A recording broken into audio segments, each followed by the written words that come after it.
Hello, Aquarius. Welcome to Cat Mama Tarot and to this timeless reading. I trust that it will find you at just the right time. However, do, as always, use your discernment and determine whether these messages are for you. And if not, come back another time or come back and watch another reading. Also, feel free to watch this for any Aquarius placement in your chart.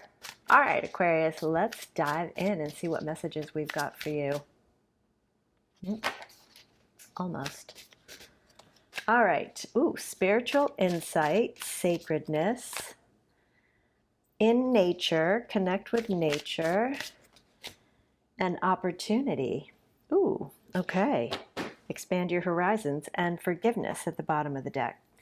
So it seems like going into nature could provide an opportunity to gain some spiritual insight here, Aquarius.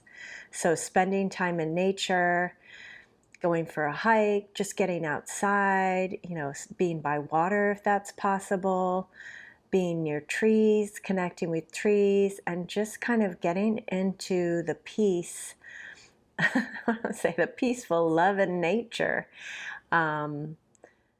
That is a way that could provide you with the opportunity to really connect with some kind of spiritual insight that would benefit you at this point.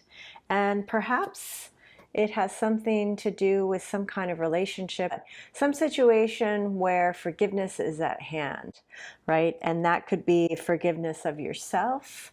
It could be forgiveness of others. It could be some combination of the two, but gaining some kind of spiritual insight, some kind of insight regarding this situation, I think is available to you out, by spending time out in nature. That's going to provide you with some kind of opportunity, or perhaps the insight is going to be about some kind of opportunity you have for forgiveness or related to forgiveness or some kind of situation that involves forgiveness, or perhaps you're contemplating the idea of forgiveness right now.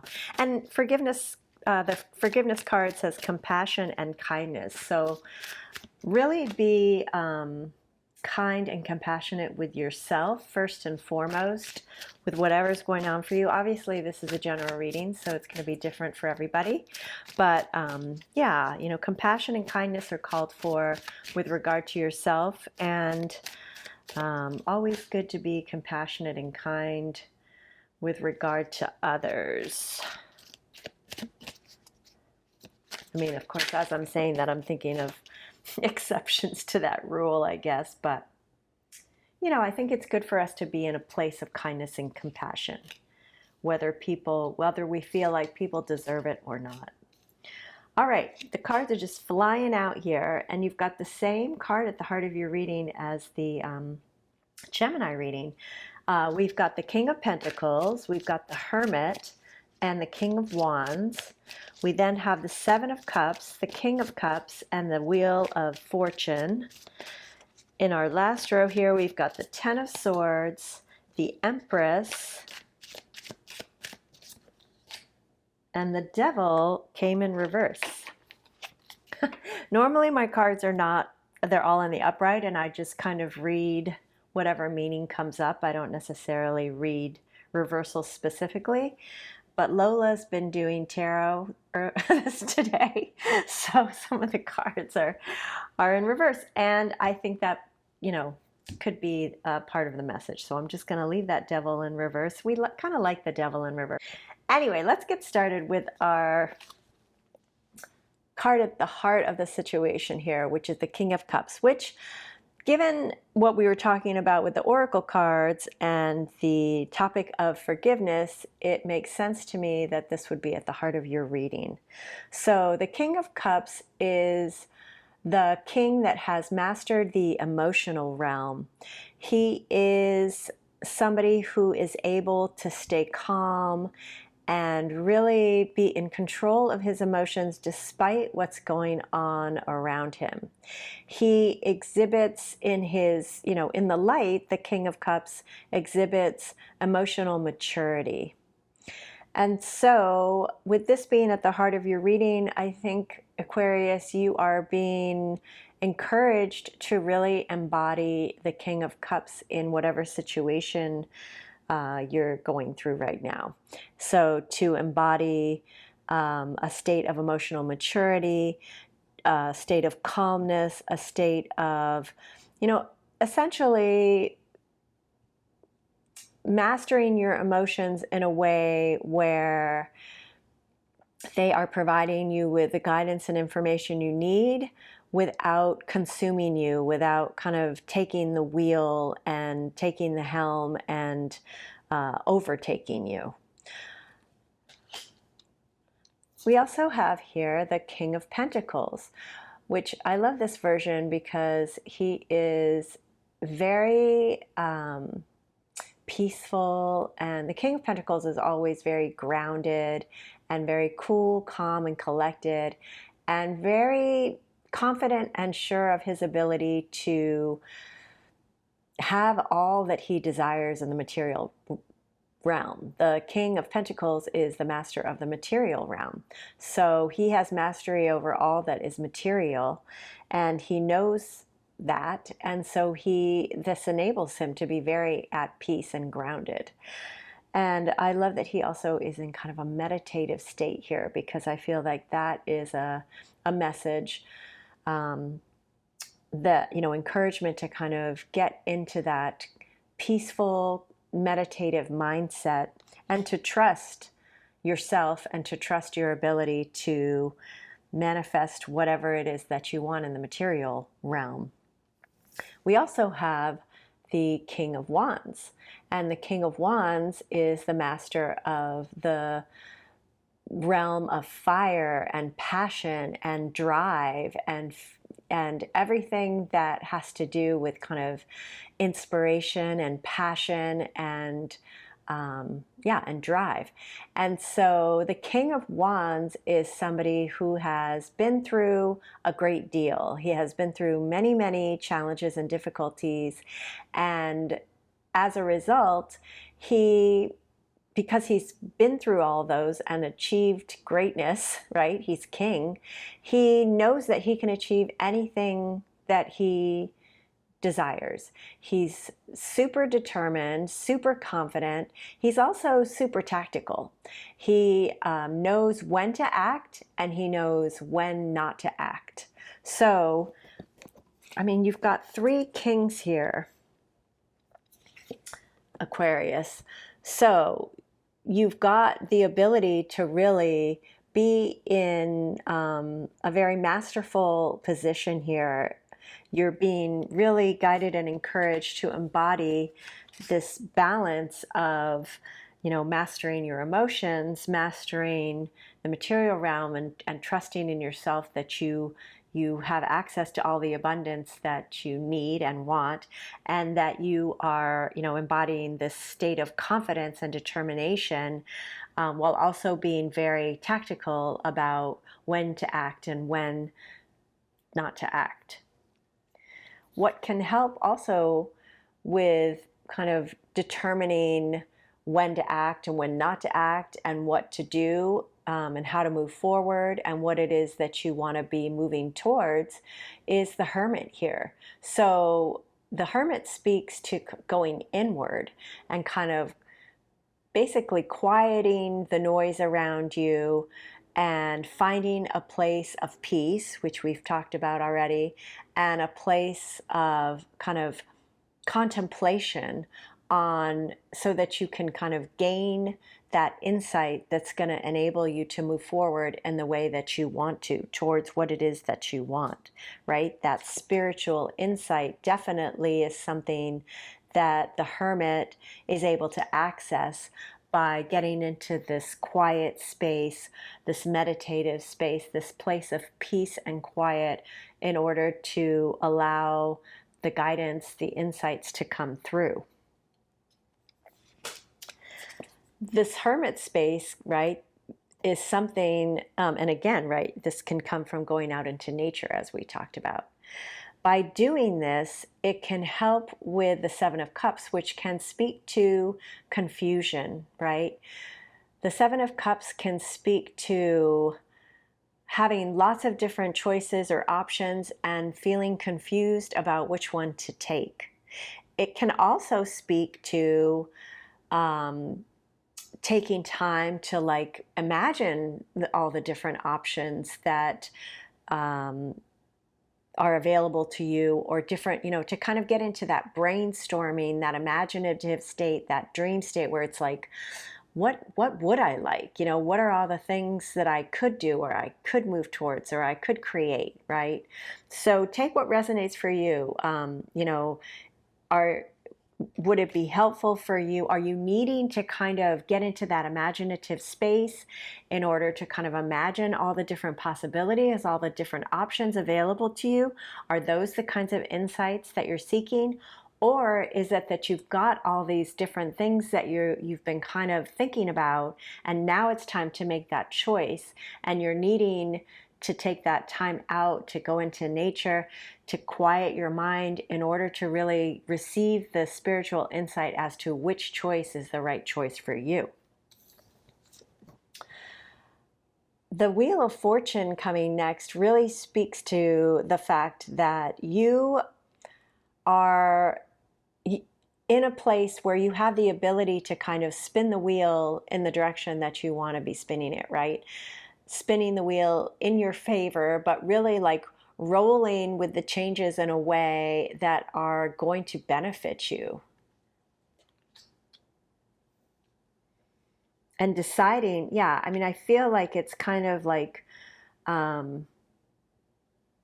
sorry, I'm just noticing all the little symbols on the outside of the wheel. Not sure if they're runes, numbers. Actually, they look like numbers. Interesting. Okay, sorry, distraction. So two things are coming to mind. One is kind of spinning the wheel in the direction that you want to go, right? Like getting clear, getting the spiritual insight that's going to help you move in the direction that you want to go. The other thing is, especially because it's right next to this King of Cups, and it also is in the same row with the Seven of Cups, is trying to get yourself to the center of the wheel, right? If things are moving around and it feels chaotic and confusing, which the Seven of Cups can speak to, right? This can speak to maybe kind of emotional issues coming into play, creating confusion. Then what helps is, not riding the outside of the wheel and kind of being yanked around and like, but going into the center of the wheel, right? Finding that eye of the storm can be helpful, right? Which again, we've got the Hermit here, we've got getting into nature. These are the kinds of things, that are speaking to getting into that quiet space, right? We've got this meditative, grounded King of Pentacles here. Next, we've got the Ten of Swords. Swords? I don't even know where that came from. The Ten of Swords.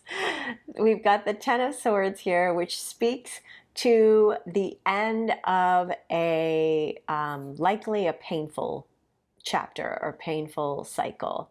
This can be a cycle or a chapter that was painful due to our own thoughts, right? Some old thought patterns, old programming, old limiting beliefs, because the swords really speaks to the mental realm.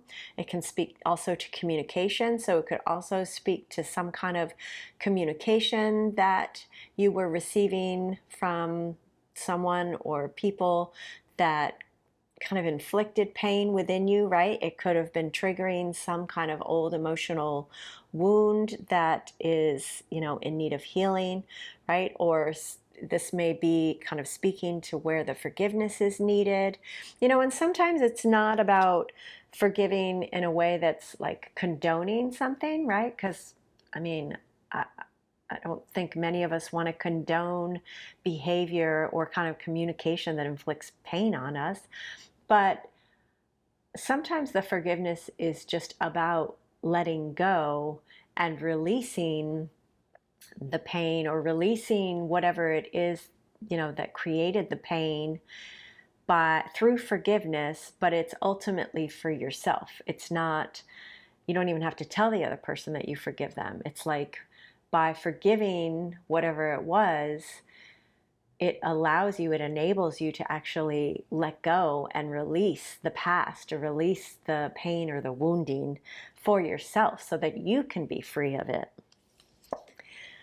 With the Empress next, it's really, there's a need to be nurturing and kind and loving with yourself, right? We already talked about compassion and kindness. As you're going through whatever it is that you're going through, that's something that you want to nurture yourself through, right? You want, the Empress is the divine feminine, so she's also usually represented by a pregnant woman. So, right, there's a maternal quality to this. So, providing yourself with that maternal care, that nurturing, that love, that, attending to whatever it is that you're needing in the moment, so that you can actually heal whatever needs healing, and open yourself up to receiving all the abundance, right? We're back to the, abundance that you desire and that you deserve. Because the Empress is open, she's receptive, she's allowing for all of the abundance that is hers to come and flow towards her. So with the Devil here in the reverse, this is likely speaking to the need to release, again, we're talking about that release, some kind of attachment, some kind of unhealthy attachment.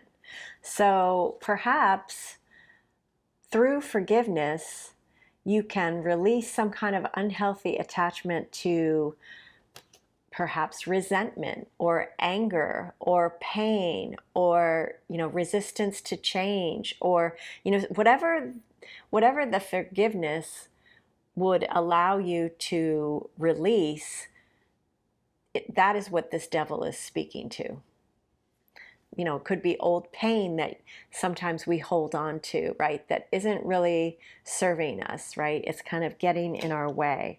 The Devil speaks to unhealthy attachments, and that can really be anything. And that includes attachments to old pains, old wounding, old stories. Oh, I forgot to, let's turn over the tarot deck and see what's at the bottom. Oh, I love it. Okay, speaking of abundance, at the bottom of the deck here, we've got the 10 of Pentacles. And the 10 of Pentacles speaks to the legacy that you want to build and the legacy that you want to leave behind. What are all the different components of an abundant, meaningful life to you, Aquarius? That is what the 10 of Pentacles is speaking to.